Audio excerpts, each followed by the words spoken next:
Mas o nosso tema é a formação do cânon. Eu não sei se neste seminário é como foi no meu seminário, onde eu estudei. O tema do cânon, de alguma forma, me passou quase despercebido durante os estudos. Eu não sei se há uma matéria específica, uma disciplina que trata. Tem? Na introdução à Bíblia. Eu sei que no meu seminário também, na introdução à Bíblia, era assim passava-se o cânon, mas não se dava, digamos assim, uma disciplina inteira sobre o cânon. Então eu tinha alguma noção, e normalmente, e provavelmente aqui seja assim, o cânon é abordado do ponto de vista da denominação a qual a gente pertence. É mais ou menos apresentado o que a denominação pensa e aceita, qual é o cânon aceito pela denominação. Como sociedade bíblica, porém, nós realmente temos que nos preocupar bastante sobre o cânon, porque nós servimos todas as igrejas, e há igrejas que têm cânon diferente. Então a preocupação com o cânon ela é fundamental como sociedade bíblica. Ultimamente houve um best-seller, ainda está sendo um best-seller, acho que um romance, evidentemente, do Dan Brown, O Código da Vinci, que chamou a atenção sobre a questão do cânon. Eu, na verdade, não sou especialista nesse livro, e até eu estou com ele na mesa, como o professor Ernie falou, a gente compra livros e não consegue ler. Esse é um desses que está na fila. Então eu não quero nem entrar, mas eu sei que pelas recensões que eu li a respeito, ele trata do assunto do cânon. E quem leu aqui deve saber disso. E cânon trata do lado humano das Escrituras. Ontem, com certeza, vocês ouviram a palestra do Dr. Wilson, em que ele colocou que há o lado humano e o lado divino das Escrituras. E os dois são fundamentais, porque eles realmente, no conjunto, fazem a palavra de Deus, a exemplo de Cristo, que também é verdadeiro ser humano e verdadeiro Deus. Então, é importante tratar desse assunto. E por outro lado, é preciso ser honesto a respeito. E eu gostaria que isso fique claro, eu vou tentar ser o mais honesto e sobre a questão do cânon. Às vezes a gente se partidariza muito cedo na questão do cânon. É preciso ouvir bem um pouco mais sobre o cânon. E finalmente, como introdução, o assunto do cânon é controverso. Ele levanta perguntas difíceis de responder, e eu talvez não seja capaz realmente de responder a todas. Então eu peço essa compreensão, e vou levantar algumas perguntas difíceis, e talvez vocês vão incomodar alguns professores com essas perguntas depois. Então vamos ao cânon. O primeiro tópico é o significado da palavra cânon. O termo grego, cânon, na verdade, na pronúncia grega e na acentuação grega é canon, né? Vem de uma palavra semítica que significa cana, junco. Era uma cana, um junco, que era utilizado inicialmente como instrumento de medida. Partes de uma cana eram usados como instrumentos de medida, como tipo uma régua. Vocês sabem que quem compra tecido, e normalmente ainda são as mulheres que compram tecido numa loja para fazer um vestido, uma saia, ou seja, uma camisa, normalmente não se usa a fita métrica nas lojas, mas se usa um tipo de uma régua de 1 metro, né? É nesse sentido que cana se usava inicialmente, como cana de medida. E a partir disso, figurativamente, o termo passou a ser usado no sentido de regra, aquilo que regula, aquilo que serve como norma, como regra. E é nesse sentido que ele ocorre no Novo Testamento.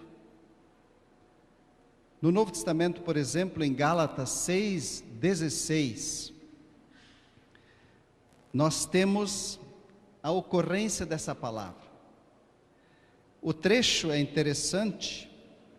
Paulo está falando aos Gálatas, no final, ele trata do assunto da circuncisão e da incircuncisão.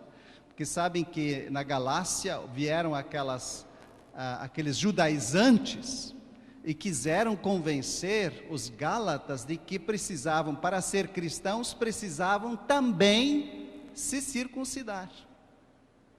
E então Paulo, no final, ele diz que nem a circuncisão, nem a incircuncisão fazem da pessoa um cristão. E ele diz, mas eu me orgulharei sempre somente da cruz do nosso Senhor Jesus Cristo, pois por meio da cruz o mundo está morto para mim e eu estou morto para o mundo. Não faz nenhuma diferença se o homem é circuncidado ou não, o importante é que ele seja uma nova pessoa. E aí ele diz, e para todos os que seguem essa regra, esse cânon, aí que está a palavra cânon, portanto num sentido que não tem nada a ver com a composição das escrituras, o número de livros, não, aqui apenas no sentido de regra, de norma. Quem segue essa norma, em outras palavras, que não atribui a sua salvação a coisas exteriores, mas unicamente na cruz de Cristo, quem seguir esta norma, esta regra, que a paz e a misericórdia estejam com eles e com todo o povo de Deus. Então vejam, esse é o sentido usado no Novo Testamento. Só no século IV, lá pelos anos 300, portanto, é que cânon veio a ser usado para as Escrituras.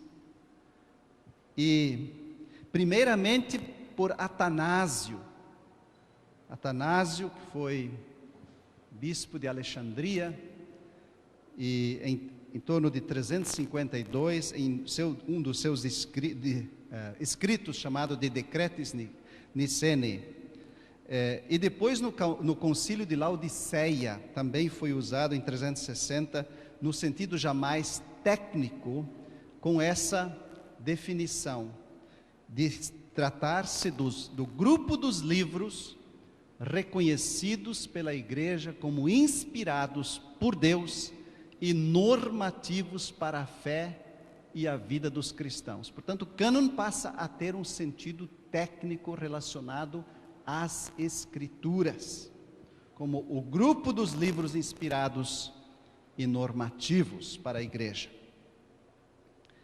Muito bem. Agora, esse tema é importante para nós. Para muitos de nós, talvez todos nós aqui evangélicos, não sei se há não evangélicos aqui, inicialmente, o tema parece não ser relevante. Nós praticamente nascemos com uma Bíblia.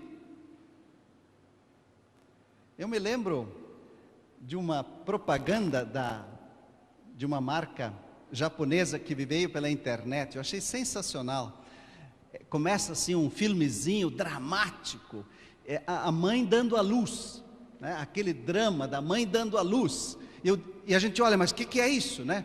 E de repente nasce a criança, e o médico pega a criança e mostra para a mãe, e aí o pai se encosta na mãe assim, e quando a criança olha para os pais, ela tira uma máquina fotográfica e tira uma foto dos pais.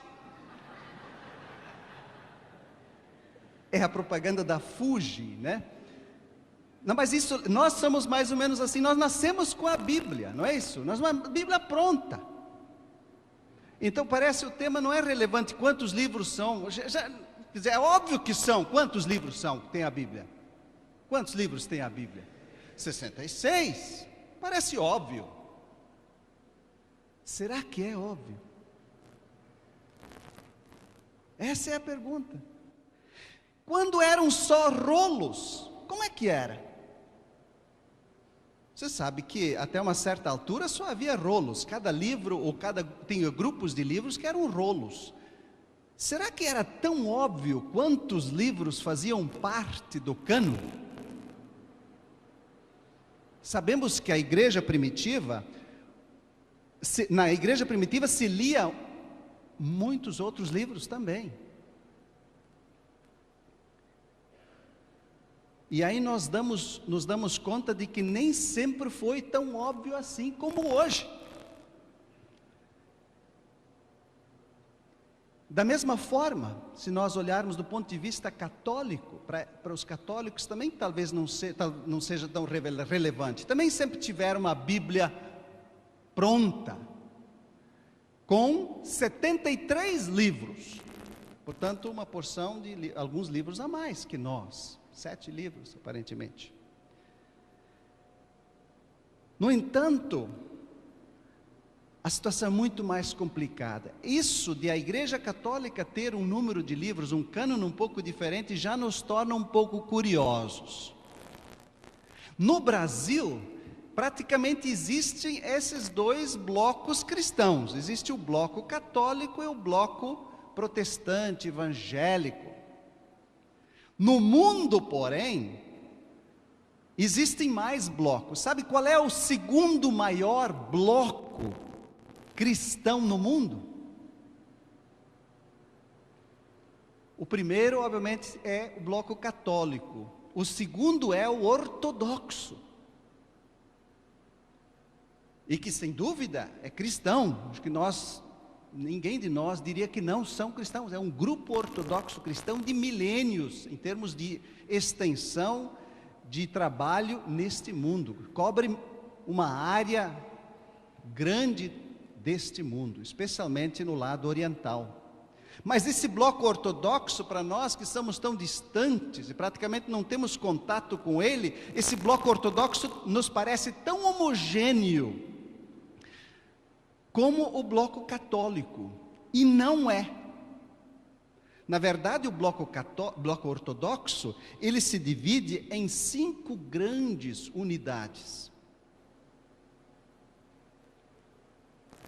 Rapidamente mencionando, tem o grupo luciânico, o grupo copta, especialmente no Egito, a igreja eslavônica antiga, o grupo georgiana antiga, a clássica armeniana ou geês. Então existem blocos diferentes de ortodoxos, e todos esses grupos diferentes têm um cânon diferente. E é muito mais complicado do que a diferença entre o cânon católico e o cânon protestante. Diante disso, espero que fiquemos ainda mais curiosos sobre a pergunta: como é que se formou este cânon? Ou esses diferentes cânons?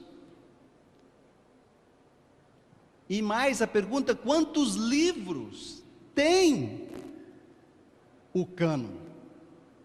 Ou deveria ter o cânon bíblico?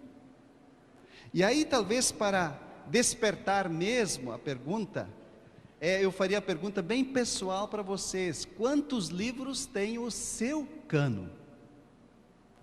Aí vocês vão me dizer: peraí, mas o meu cânon está aqui, ó, 16, é mesmo que é isso?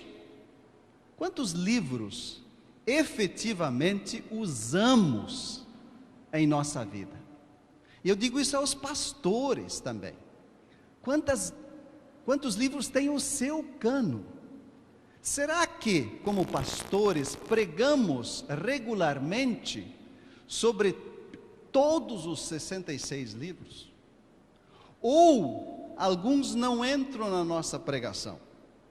Pergunto: Esther é regularmente um livro usado na pregação? O Cântico dos Cânticos? Judas? 2 Pedro? Sei lá, que outro livro? Eclesiastes? Talvez em alguns versículos selecionados. Nós temos até critérios pessoais às vezes. O meu cânon tem só esses livros. Alguns eu nem uso porque até atingem a minha vida e eu não quero isso. Entende? Veja, a questão do cânon é bastante complicada. Vamos então um passo adiante.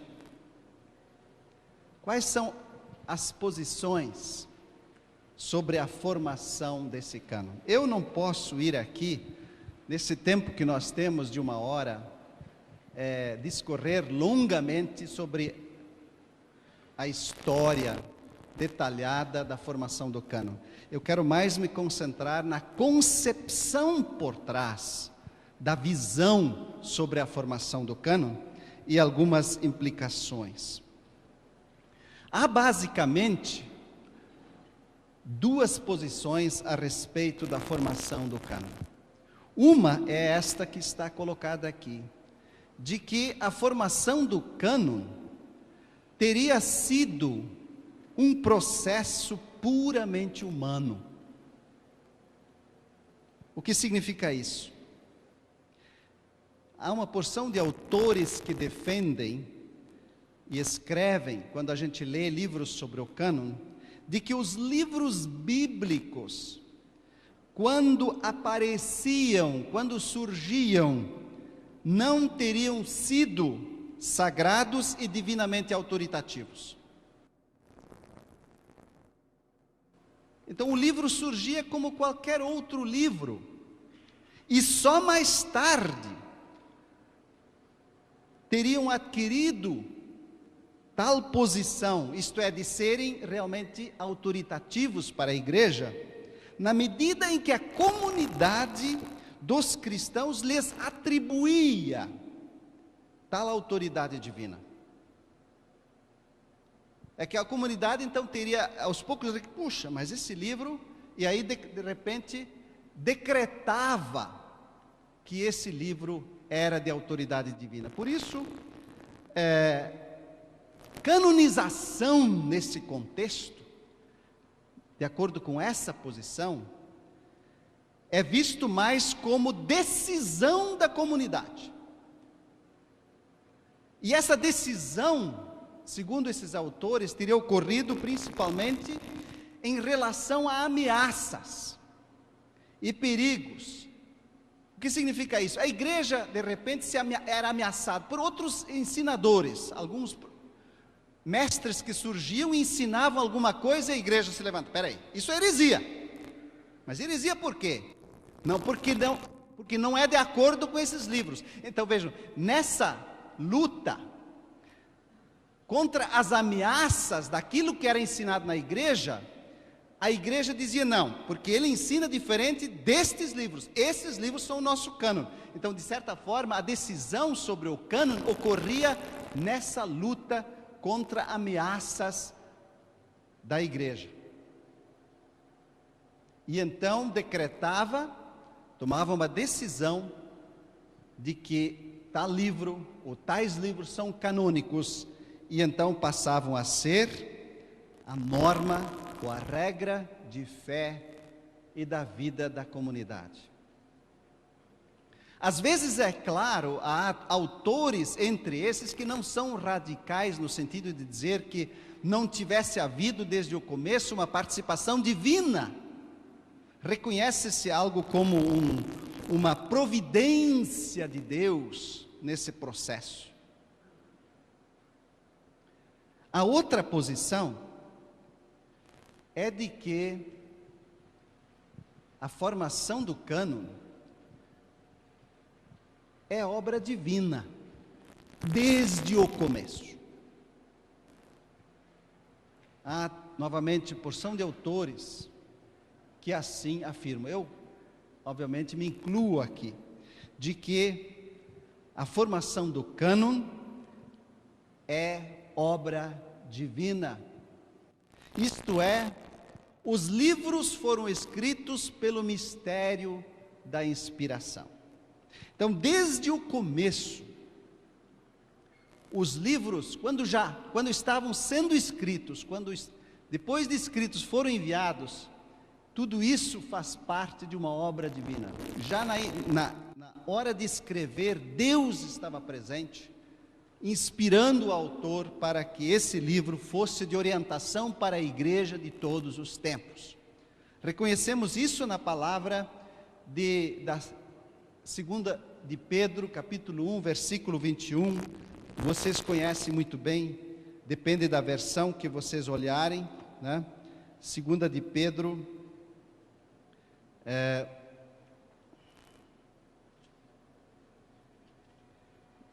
capítulo 1, versículo 21, que diz, e ele está falando das Escrituras, porque no versículo 19 e 20 ele está falando, sabendo primeiramente isto, que nenhuma profecia da Escritura provém de particular elucidação, eu estou lendo Almeida aqui, porque nunca jamais qualquer profecia foi dada por vontade humana, entretanto homens falaram da parte de Deus, movidos pelo Espírito Santo. Parece que essa é a visão clara das Escrituras, de que já desde o momento da anunciação dessa palavra e depois a sua escrita é parte desse processo de canonização.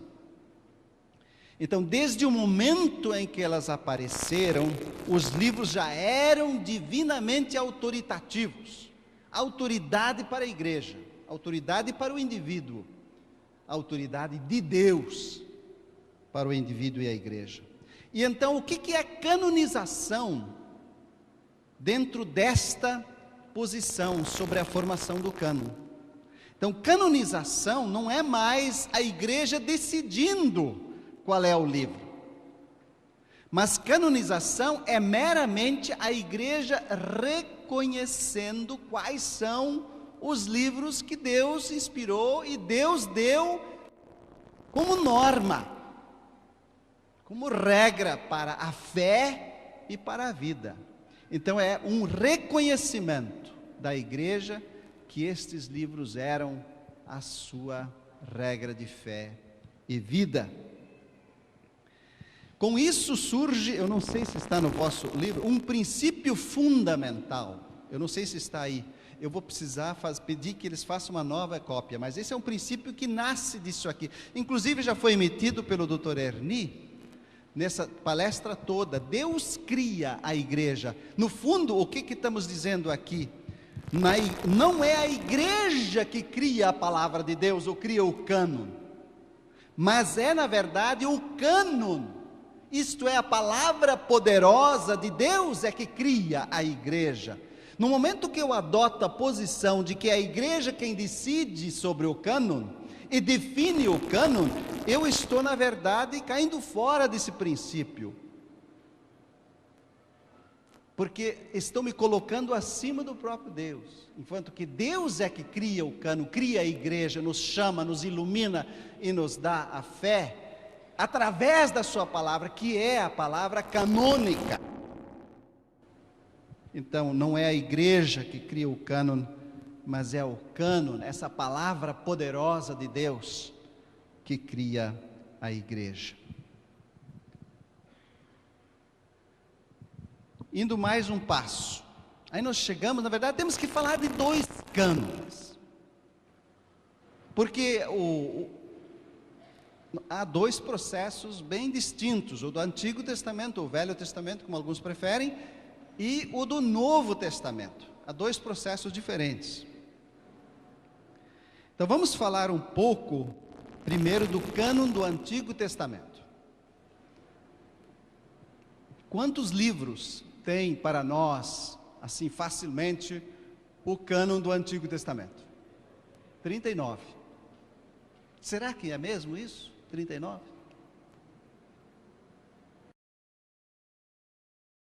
De onde tiramos isso? Nós sabemos tão facilmente de cores, parece que está escrito no lugar, não é isso?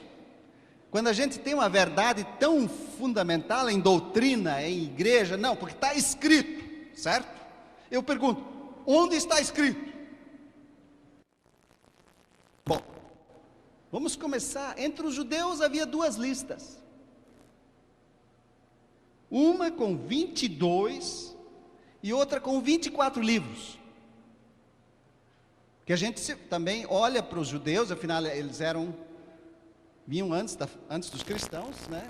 22 ou 24. Como é que se formam esses 22 ou 24 livros? Está ali o Tanakh, que são as iniciais, na verdade, da Bíblia hebraica, aqui, ó. Torá, Neviim, o Ketuvim. Então, esse T é da Torá, o N é do Neviim, dos profetas, e o K lá é do Kof aqui, a do Kaf, do Ketuvim, dos escritos, que é a terceira parte. Então, os judeus diziam assim, que na Torá havia 5 livros. Bom, aí nós não temos dúvida sobre isso. Entre os Neviim, 8 livros. Quais seriam os profetas, então, para os judeus?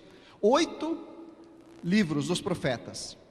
Temos aí Josué, Juízes. Vejam, Josué e Juízes são profetas, no sentido de que traz uma mensagem profética, não no sentido daquilo que nós tradicionalmente chamamos de profetas, que é Isaías, Jeremias e tal. Mas esses livros são chamados os profetas anteriores. Josué, Juízes, Samuel, um só livro, não 2, né? Era os 2 juntos, visto como um livro. Reis, da mesma forma, como um livro só. Esses são os profetas anteriores. Depois, os grandes profetas Isaías, Jeremias com lamentações, às vezes é visto com lamentações, e outras vezes sem. Depois Ezequiel e os 12 profetas menores eram vistos como um livro só, porque cabiam todos num rolo só. Então, na verdade, isso tem a ver com os rolos, o tamanho dos rolos aqui. Então, nós temos 8 livros. Tanto em Juízes se contava às vezes Ruth junto ou não. Não contando junto, nós temos uma diferença então nos Ketuvim, que são os escritos. Os escritos começando com Salmos, Provérbios e Jó, depois Cântico dos Cânticos, Eclesiastes e Ester, e na lista dos 24, então somando ainda Ruth e Lamentações, que então não faziam parte dos profetas, e depois Daniel, Esdras e Neemias, sempre vistos como um livro só, e Crônicas também como um livro, o último livro. Com isso, então, ou 22 ou 24. Quer dizer, supõe-se que é assim que eles contavam para chegar a 22 e 24, essas listas. Mas é isso determinante para nós? O que os judeus, que na verdade aí já são o judaísmo, uma outra religião, não são cristãos, não é isso? Os judeus não são cristãos, eles são uma outra religião, e eles tinham essa lista. Será que é isso que determina aos cristãos a sua Bíblia do Antigo Testamento, o seu cânon? Não, para nós, obviamente, é o que a Bíblia como um todo determina. Então nós pensamos, espera aí, deve ter, nós sabemos tão claramente que são 39 livros, deve estar escrito no Novo Testamento. Está escrito no Novo Testamento? Quer dizer, o Novo Testamento tem alguma passagem que diz exatamente se são 39 livros do Antigo Testamento? Pode ler do Mateus ao Apocalipse, não vai encontrar isso.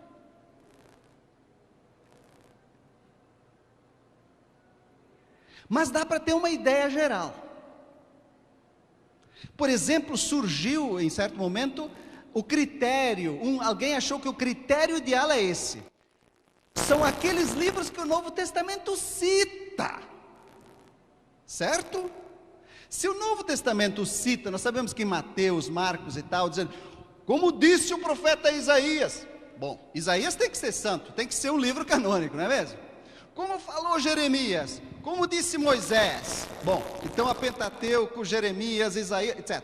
Então, o Novo Testamento define os canônicos dessa forma. E não só, citando diretamente, mas alusões também. Citando indiretamente, alusões, nós falamos aquela citação direta e indireta, nós temos isso até nos trabalhos teológicos hoje que vocês fazem, da citação direta e indireta. Bom, se a gente então olha o Novo Testamento desse ponto de vista, vamos ver se tem os 39 livros do Novo Testamento, certo? É difícil encontrar alguns.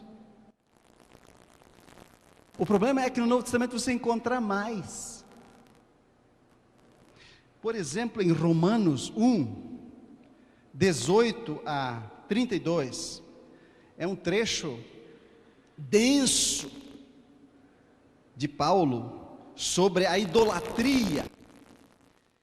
e a depravação que vem da idolatria, em grande parte, Paulo traz ideias, traz coisas que são ditas claramente assim, no livro de Sabedoria, capítulos 12 a 14, que é normalmente considerado por nós um livro apócrifo ou deuterocanônico. Em Romanos 2, 1 a 11, onde Paulo fala da culpabilidade de todos os seres humanos diante de Deus, independente se são ou não são circuncidados, ou são ou não são judeus. E o juízo que, portanto, está sobre a nossa cabeça, a não ser que nós busquemos e encontremos a justificação em Cristo. Então, essa culpabilidade total, ela também faz eco de Sabedoria 11 a 15.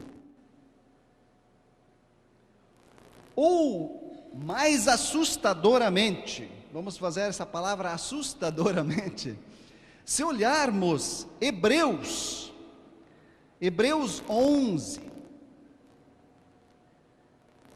de que fala Hebreus 11?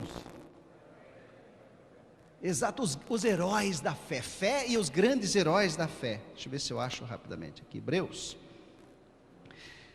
11, e ele vai, depois de falar do que é a fé, no versículo 1, ora, a fé é a certeza de coisas que se esperam, a convicção de fatos que se não veem. Depois ele fala, pela fé Abel, pela fé Enoque, pela fé Noé, Abraão, e assim vai, pela fé Esaú, pela fé Jacó, pela fé Moisés.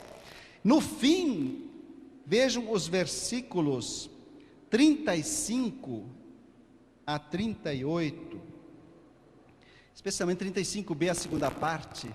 Primeiro, ele começa lá, alguns foram torturados, não aceitando o seu resgate para obterem superior ressurreição. Outros, por sua vez, passaram pela prova de escárnios e açoites, sim, até de algemas e prisões, foram apedrejados, provados, cerrados pelo meio, mortos a fio de espada, andaram peregrinos vestidos de peles de ovelhas e de cabras, necessitados, afligidos, maltratados.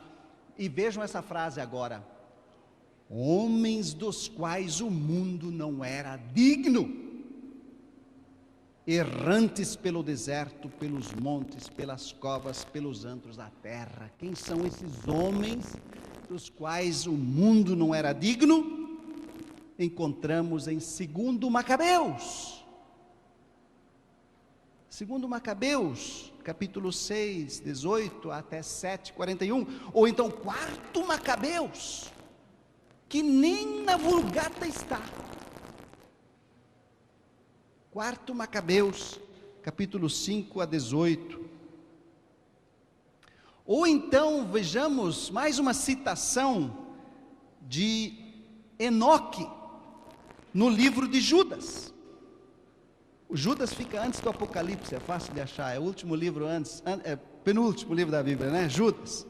Versículos 14 a 16. É que é interessante o contexto, porque aí a gente fica realmente pensando bastante. Estou dizendo, estou levantando perguntas. Ele vem falando de uns ímpios que vieram atrapalhar a vida de uma igreja para a qual ele está escrevendo. E ele cita, ai deles, lá no versículo 11, porque prosseguiram pelo caminho de Caim. Caim, qual é o livro bíblico que fala de Caim? Gênesis. Eles, imovidos de ganância, se precipitaram no erro de Balaão. Que livro da Bíblia fala de Balaão? Números. E pereceram na revolta de Coré. Acho que é Números também, né? Levítico, Números, por aí, né? Pentateuco. Em outras palavras, para Judas, o Pentateuco é o livro canônico, não é mesmo? E ele vai adiante, esses homens são como rochas submersas, etc, etc, e depois, quanto a estes foi que também profetizou Enoque. Enoque? Onde é que escreveu? No livro de Zedequias? Onde é que Enoque escreveu? Qual é o livro bíblico? E ele cita, O sétimo depois de Adão, dizendo: eis que veio o Senhor entre as suas santas miríades, para exercer juízo contra todos e para fazer convictos todos os ímpios, acerca de todas as obras ímpias que impiamente praticaram, e acerca de todas as palavras insolentes que ímpios pecadores proferiram contra ele. Os tais são murmuradores, então são descontentes, andando segundo as suas paixões. A sua boca vive propalando grandes arrogâncias, são aduladores dos outros por motivos interesseiros. Citação de Enoque. Na verdade, isso está em 1 Enoque, capítulo 1, versículo 9. E primeiro Enoque nem apócrifo, nem deuterocanônico é um pseudepígrafe. Sabe o que é um pseudepígrafe? Esse livro tem uma porção de livros que surgiram na época da igreja cristã, lá no começo, e o pseudepígrafes é o seguinte: pseudo, você sabe, esse é um pseudopolítico. O que eu quero dizer com isso? É um político falso. Assim, um pseudepígrafe é um escrito falso. Em que sentido? É que é o seguinte: surgiram escritores para falar de coisas de Deus na época, e eles tinham, o nome deles era João Ninguém. Como é que eu vou conseguir que alguém leia meu livro? Eu, por exemplo, se vou escrever um romance, quem vai ler um romance meu? Eu vou pegar um nome de um autor famoso, conhecido, eu saio com, qual é o livro do autor famoso, recém-lançado, se eu botar o nome, esse romance deve ser bom, né? É isso que acontecia na época dos cristãos. Alguém escrevia, o cara era um João Ninguém, dizia: não, eu vou botar Enoque. Enoque não escreveu isso nem pensar. Alguém inventou, escreveu e botou o nome de Enoque. Isso é um pseudepígrafe. Enoque faz parte do cânone. Eu pergunto para vocês agora, quantos livros tem o nosso cânone?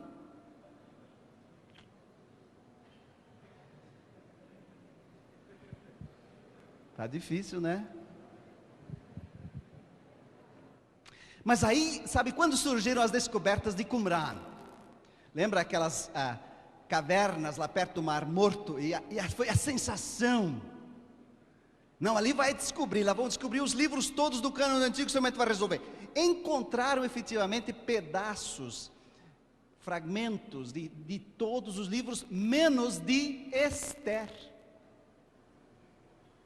Pô, Esther também? Esther nem fala no nome de Deus.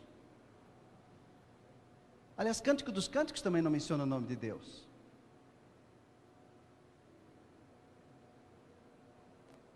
Como ainda sabemos que são 39 livros?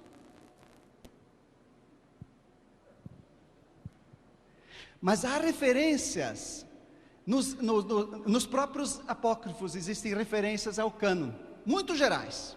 Por exemplo, se nós olharmos no livro de Eclesiástico, que é um livro dos apócrifos ou deuterocanônicos, ele traz, que foi escrito pelo neto de Jesus, filho de Siraque, não o Jesus Cristo, evidentemente. Então ele diz o seguinte: os livros da lei, os livros dos profetas e os livros que foram escritos depois nos deixaram muitos ensinamentos de valor. Portanto, pelo menos ali já se tinha uma noção, pensava que seriam 3 partes: os de Moisés, dos profetas e os que vieram depois. Não diz, porém, quantos. Semelhantemente, nós temos isso no Novo Testamento. Vejam, por exemplo, o próprio Jesus, em Mateus, eu já estou passado aqui agora, tem que ir para outra página, aqui, né? Mateus 5,17. Diz aí, Jesus diz: não penseis que vim revogar a lei ou os profetas. O que ele está falando? Que ele não veio revogar o quê? É que aqui lei ou os profetas é uma designação do Antigo Testamento. Lei ou os profetas. Então é uma divisão biparte. O Antigo Testamento fazendo 2 conjuntos de livros, do Moisés e os profetas. Semelhantemente, em Mateus 7,12 ele diz: tudo quanto pois quereis que os homens vos façam, assim fazei o vós também a eles, porque esta é a lei e os profetas. Isto, em outras palavras, esta é o que diz as Escrituras. É isso que diz as Escrituras. mas não diz também quantos são. Agora em Lucas é um pouco mais detalhado. Lucas 24, 44, no fim, depois da ressurreição, Jesus aparece aos discípulos e ele diz o seguinte: a seguir Jesus lhes disse: são estas as palavras que eu vos falei, estando ainda convosco. Importava se cumprisse tudo o que de mim está escrito na lei de Moisés, nos profetas e nos salmos. Salmos. Quantos livros tem no Antigo Testamento? Quer dizer, a lei de Moisés, os profetas e os salmos. Aí se racionaliza, dizendo, não, Jesus, na verdade, chamou o terceiro grupo todo, porque o primeiro livro, normalmente visto, o primeiro livro do terceiro grupo era os salmos. Então, salmos ali era um nome geral para aquela unidade. Mas é uma suposição. E ele continua, então lhes abriu o entendimento para compreenderem as Escrituras. Portanto, era efetivamente a visão do que eram as Escrituras em 3 partes. Mas, de novo, uma lista nós não temos. A lista mais antiga sobre o Antigo Testamento aparece em 170 depois de Cristo, por um Melito de Sardes. E este bispo de Sardes, ele na verdade segue rigorosamente o cânon que os judeus consideraram como cânon. Mas é uma das listas, porque as igrejas, nessa altura a igreja já tinha se espalhado, e a igreja efetivamente usava, dependendo de onde estava, mais livros ou menos livros, de acordo para onde ela tinha se espalhado. Em outras palavras, fica claro, sim, que Deus tinha feito com que os cristãos reconhecessem um conjunto de livros do Antigo Testamento como seus livros inspirados. No entanto, os limites exatos dessa coleção sempre permaneceram em discussão. Não existe nenhum lugar que a gente possa efetivamente dizer, é isso. Nós às vezes apelamos à reforma. Dizemos, não, os reformadores bateram o martelo.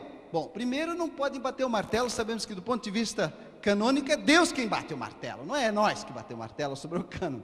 Mas veja os reformadores. Lutero, quando traduziu a Bíblia, ele traduziu todos os livros que estavam disponíveis na época. Ele julgava, sim, pessoalmente, que achava que os livros que nós consideramos apócrifos, eles não eram inspirados. Mesmo assim, ele os traduziu, escrevendo no topo deles, são muito bons para a leitura, são proveitosos para os cristãos. Calvino, a mesma coisa. Tanto a igreja reformada como a igreja luterana, esses 2 blocos grandes que surgiram, e o anglicano, continuaram mantendo os livros apócrifos com diferente valor, mas os continham lá, não os tiraram. De forma que essa discussão sobre a extensão exata, portanto, temos que honestamente, como eu falei no começo, admitir, ela existe. E é importante até que a gente crie um pouco de tolerância sobre isso. E até por uma razão importantíssima. Eu acho que para mim, pelo menos, me tranquilizou o meu coração, porque quando eu aprendi cânon, eu não conseguia admitir que houvesse mais, ou que talvez pudesse haver mais. Mas sabe o que tranquiliza? É que a diferença entre evangélicos, protestantes, católicos e ortodoxos não reside nestes livros. A diferença entre nós não reside nos livros apócrifos ou deuterocanônicos, mas nos canônicos. É naqueles livros que todas as igrejas sempre consideraram canônicas, lá que está a nossa diferença, porque é sobre a interpretação específica de certas passagens, nestes livros canônicos, que ninguém jamais questionou. É lá que está a nossa diferença entre as igrejas, e não nos livros deuterocanônicos ou apócrifos. Aliás, até vocês que são seminaristas sabem que, se quiserem realmente entender o mundo do Novo Testamento, o próprio pensamento, as figuras que são usadas na literatura do Novo Testamento, sem ler os apócrifos não dá para entender. Os livros são fundamentais para entender isso. E até a história intertestamentária fica um vácuo se a gente não estuda e lê os deuterocanônicos. Então eles não mordem, eles não levam para o inferno. Eu também acho que não são inspirados, mas respeito a igreja que eventualmente acha que um outro deve constar no cânon. Não é nisso que é a minha diferença com essa igreja. Bom, vamos adiante. O cânon do Novo Testamento. Aqui a discussão é menor, realmente. Não há no Novo Testamento também nenhuma lista. Quer dizer, nós sempre dizemos que são 27 livros, certo? Mas não há também nenhum lugar no Novo Testamento que diz isso, ou qualquer outro lugar. Só Atanásio foi o primeiro, de novo Atanásio, que traz a lista mais antiga desses 27. Eusébio depois, Concílio de Cartago, e a conclusão novamente é essa: Deus levou as igrejas a reconhecerem um conjunto de livros como sendo o Novo Testamento. Mas sempre houve debates. Em alguns casos, mesmo no Novo Testamento, houve debates, embora nunca se tivesse, não tenha se concretizado de forma assim tão forte como no caso do Antigo Testamento, igrejas que tivessem um cânon diferente. Existe sim igreja que tem um cânon diferente também no Novo Testamento, com menos livros. Porque há os assim chamados antilegômena, os contraditados, alguns livros contra os quais sempre se falou. Por exemplo, Tiago. Por que Tiago? Lutero também. Lutero colocou Tiago no fim do Novo Testamento. Ele tirou do lugar normal que a gente tem e botou no fim. Que nem ele foi com os livros apócrifos no Antigo Testamento. Por quê? Você sabe que toda a luta de Lutero foi de que a justificação não é por obras, né? Que nós somos justificados diante de Deus pela fé, mediante a fé em Cristo Jesus. E aí que chega em Tiago, diz, o que Tiago diz? Aí Lutero disse: essa epístola é de palha. Está vendo? Bom, segundo Pedro também é explicável. Judas também é explicável, até pelo que eu li há pouco. Mas é que Judas e segundo Pedro são praticamente cópia um de outro. Se vocês lerem primeiro e segundo Pedro, depois ler Judas, parece que vocês estão lendo a mesma carta, claro, com alguns acréscimos e outros, uns cortes aí, mas é uma cópia. Por que cargas d'água teria que haver duas epístolas do mesmo jeito? Aí vem o terceiro com a iluminação. Não, os dois copiaram de um terceiro e o terceiro desapareceu. Fica fácil de resolver assim, né? O problema é que a gente nunca acha o terceiro. Esse é um argumento a partir do silêncio, né? A partir do silêncio a gente argumenta e prova tudo. Só que fica no silêncio. Então aqui, Apocalipse também era um outro livro contra os quais se falava, em vista da sua dificuldade de compreensão, misterioso, cheio de figuras muito complicadas. Então, esses eram os contraditados. Mas, em geral, as igrejas, mesmo assim, os mantinham dentro da igreja. Então, esse é sobre a formação do cânon. Eu espero que agora todos nós saibamos exatamente quantos livros são da Bíblia, né? Então, tá bom. Todo mundo riu, tá todo mundo tranquilo, né? Então, ficou beleza. Bom, as perguntas são para amanhã, não é hoje, tá? Agora, bem rapidamente, acho que eu tenho só uns minutos aqui, sobre o número e a ordem dos livros. O Antigo Testamento, conforme mencionamos, diferentes igrejas têm suas posições sobre a extensão do cânon. Em grande parte, essas divergências estão baseadas em 3 textos fundamentais, que é a Bíblia Hebraica, o texto massorético, a Septuaginta e a Vulgata. Eu vou falar mais da Septuaginta e da Vulgata amanhã, quando nós falamos de tradução da Bíblia.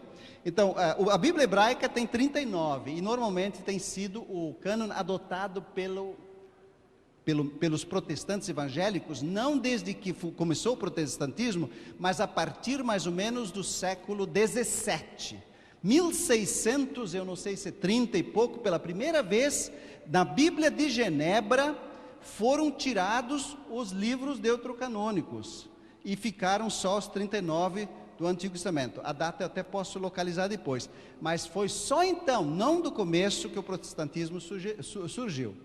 A Septuaginta, que foi traduzida antes de Jesus, inclusive, ela tem inclusive 53 livros, há mais livros, e a Vulgata com 46, a Vulgata, que é a Bíblia que foi adotada como a Bíblia católica, inclusive tem menos livros no Antigo Testamento que a própria Septuaginta tem mais.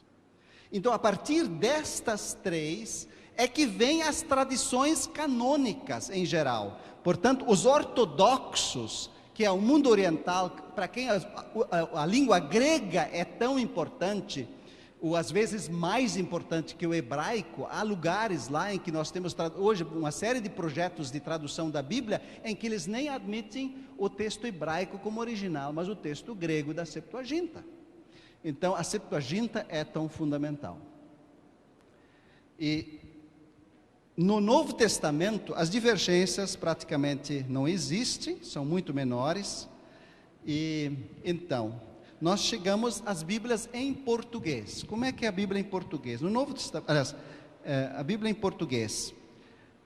As Bíblias católicas, elas seguem o número e a ordem da Vulgata.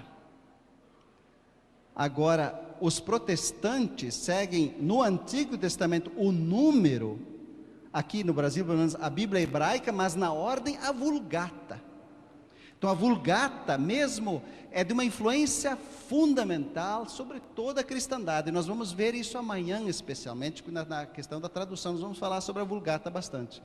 E no Novo Testamento, tanto católicos como protestantes são idênticos na numeração e na ordem em geral. E aí nós chegamos à parte final. Terminando aqui é o seguinte: é preciso, portanto, enfatizar uma coisa, que se olharmos as centenas de traduções completas da Bíblia, que agora são em torno para mais de 400 línguas, nós temos Bíblias completas.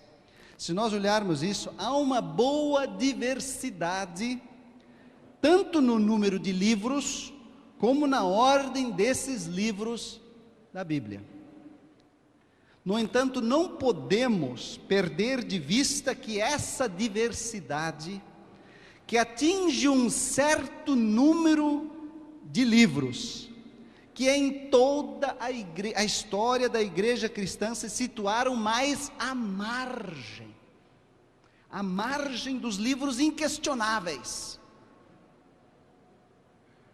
não abala a nossa convicção, que nós vamos colocar no último slide. Eu só quero mencionar isso. As divergências, então, aquela dificuldade sobre se o livro é ou não é, ele não se encontra no centro do cânon, naqueles 95% ou mais de livros que jamais foram questionados, que a igreja claramente reconheceu como sendo inspirados e normativos para a igreja.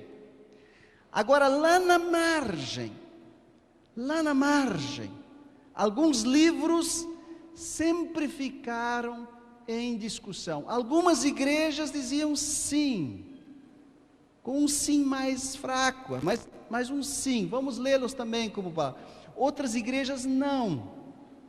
Mas nesta margem, nesses livros, não está a nossa diferença entre igrejas doutrinariamente falando. Ela está, na verdade, na interpretação, como eu já falei, de trechos e de passagens dos livros que jamais foram questionados. Por isso a nossa convicção permanece, e é esta aqui, em 4 pontos fundamentais. Deus de fato inspirou um conjunto de livros. Deus preservou esses livros no decorrer da história. Aqui, por exemplo, até mencionar mais um detalhe. Depois, alguns sugeriram o seguinte critério para os livros do Antigo Testamento: não só os livros escritos em hebraico.